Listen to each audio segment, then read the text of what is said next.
Struggling to figure out how to write emails that actually lead to sales? You've built an audience on social media, but moving them from just engaging with your posts to buying your products or services can feel like a huge leap.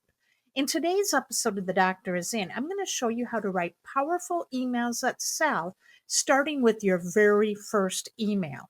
You'll learn how to grab attention, build trust, and get your audience excited to hear from you, setting the foundation for a long-lasting relationship that leads to loyal paying customers. So stay tuned.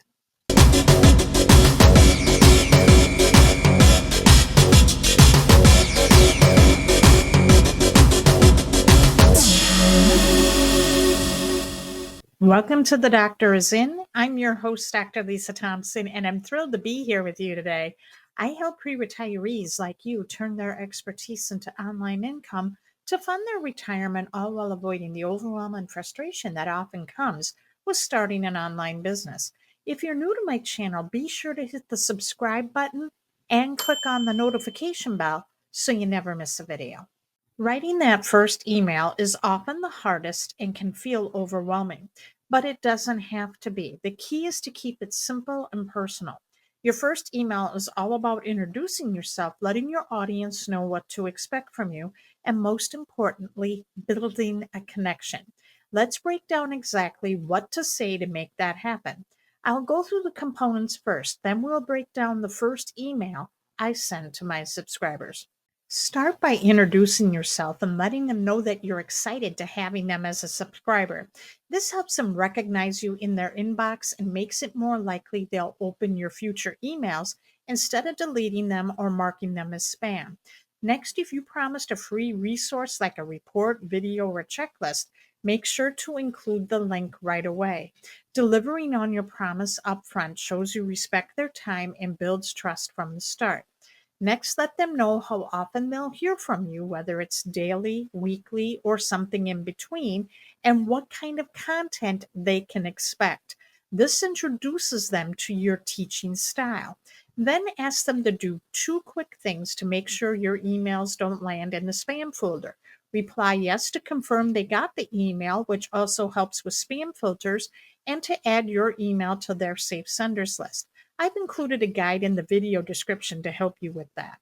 Then the next call to action is to invite them to follow you on your top 2 social media platforms to stay connected. Then add a disclaimer that mentions the sender of the email may receive compensation when products and services featured are purchased. This adds transparency and protects you legally. For example, the sender of this email receives compensation when products and services featured herein are purchased. Results are unique. Your results will vary. Finally, at the bottom of the email, include a clear link for your subscribers to unsubscribe if they choose. Make sure this feature is activated in your autoresponder, as it's important to respect their choice if they want to leave. Now let me show you an example of how all of these elements are included in my first email I send to my subscribers. On your screen right now, you are seeing the example of the first email I send to my subscribers when they opt into my list. So the first thing you'll notice is that I have hi first name. I want to address them by their first name. We want to make this personal. In the book, How to Win Friends and Influence People by Dale Carnegie, everyone loves either seeing their name or hearing their name. Okay, it makes them feel valued and significant. So we want to make sure that we're including that. And what's really nice is with autoresponder providers, they include a snippet of code that will pull the first name from the web page where they're typing in their contact information to be on your email list. So that will be done automatically, so you don't have to sit there and do it manually. So then it says, hi, first name, it's Dr. Lisa, and I'm super excited you're here. The reason you're getting this email is because you requested my report, 5 Steps to Turning Your Expertise into Cash. This is very important when you are offering a lead magnet. And a lead magnet is something of value you are giving to someone in exchange for their contact information. So I found that a lot of times when people, and myself included, when I'm going to join an email list or I want that lead magnet that person is offering, I'll put in my contact information, and then all of a sudden I get distracted. Maybe the phone's ringing, or I'm at work and my break is done and I have to go off and do something else. I'm going to forget that I opted into this email list. And then all of a sudden, as I'm scrolling through my email later, I'm going to be like, well, who's this person? So when you have this statement up here, you're reminding them of why they're getting an email from you. So my subscriber is going to know when they opt into my list, they're doing it because they're getting my free report. You can access it here, and here is the link where they're going to get the report. You want that near the top so that you are following through on what you promised. And then below, I'm going to give them a little preview of what they're going to get from this lead magnet. In this report, you'll learn how to transform your expertise into a profitable online business in 5 simple steps.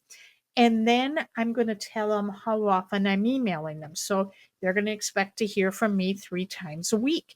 And the purpose of people opting into my list is I'm helping pre-retirees turn their expertise into an online business. So I'm going to be teaching them tips and strategies. So they're going to be getting emails from me on Mondays, Thursdays, and Saturdays. Mondays, they're going to get mindset training. Thursdays, they're going to get some productivity tips and skill sets. Saturdays, where they're going to learn some simple marketing tips. Now, before they go off and read the report, I want them to be doing 2 quick things for me, because I want to make sure that they are getting my emails directly into their email box and not the spam folder. So the first thing I want to make sure is they hit reply and say yes to confirm that they received this email. And this tells Google and their email service provider that my subscriber wants my emails. Okay. And I also put in there too, I said I want to make sure that it landed safely. Now, I also included for them a link to make sure to add my email address to their safe senders list. And I found a really great website that shows people, whether they're using Gmail, Apple Mail, or Outlook, to add to their safe senders list. And so I included that link in the video description, so feel free to use it in your email, in your first email to your subscribers. And then I have them invite them to join me on my different social media networks, and they're the primary ones that I am on. And I want to make sure that they reply back, and if they give me their contact information on social media, okay? Because if I know that they're following me, I want to be able to comment and engage with them on social media, because building an engaged audience is just not them uh, commenting on my posts. I want to be able to reciprocate and comment on their posts. All right. Because what this does is now they're going to be seeing more of my content showing up in their news feeds. So that's really important. And plus, that's going to make them more likely, as an engaged social media follower, they're more likely going to be reading the emails that I'm sending them. So then I have it, I close with, I'm looking forward to helping you fund your future to retire with purpose. And then down below here, this is what I have in the footer with my disclaimers. Like we talked about, making sure that we are indicating that the sender of this email receives compensation when products and services featured herein are purchased. Results are unique. Your results will vary.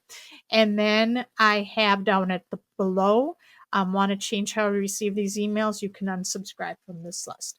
So there you have it. That is my first email that I send to my subscribers. So now you know the elements that go into writing your first email: introducing yourself, delivering on your promises, setting expectations, and keeping your emails out of spam. To make the process even smoother, use tools like ChatGPT to help you refine your message. It's a great way to ensure your email flows naturally, stays clear, and speaks directly to your audience's needs. If this video helped you reduce your fear of writing emails, please like, share, and subscribe for more valuable tips. Be sure to tune in next week where I'll walk you through how to craft the rest of your email follow-up sequence to help you acquire your first customer. Feel free to use my emails as a template. I found the best way to write emails is to study what's working for other marketers. Success leaves clues, and this approach helps you eliminate writer's block, especially when you're pressed for time.